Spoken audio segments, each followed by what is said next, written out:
പൊതിച്ചോറ് തിന്നാലോ എന്നുള്ളൊരു ആഗ്രഹത്തിൻ്റെ ഭാഗമായിട്ട് ഒരാളുടെ മനസ്സിലുദിച്ചൊരു ആശയം ഞങ്ങളിങ്ങനെ പ്രാവർത്തികമാക്കിയപ്പോൾ സംഭവിച്ചതാണ്. ഇതൊന്നും ഹോട്ടലിൽ പോയി കഴിച്ച ഭക്ഷണമൊന്നുമല്ല. അവരവരുടെ വീട്ടിൽ നിന്ന് ഒന്നോ രണ്ടോ കറികളും ചോറും പൊതിച്ചോറൊക്കെ കൊണ്ടുവന്ന് ഒരുമിച്ചിരുന്ന് കഴിച്ചതാണ്.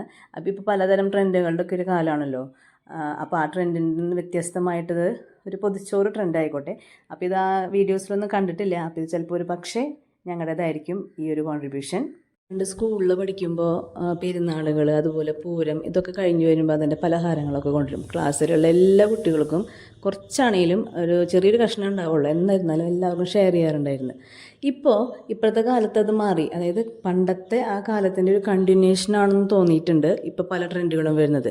അപ്പോൾ കാലം മാറുന്നതിനനുസരിച്ച് അതിൻ്റെ ഒരു ലിമിറ്റഡ് ആയിട്ട് ക്ലാസ് റൂമുകളിലൊക്കെ ലിമിറ്റഡ് ആയിട്ടുള്ള സെലിബ്രേഷൻ ഇന്നിപ്പോൾ ഒരു വൈഡായ സെലിബ്രേഷനായി മാറിയെന്ന് മാത്രം.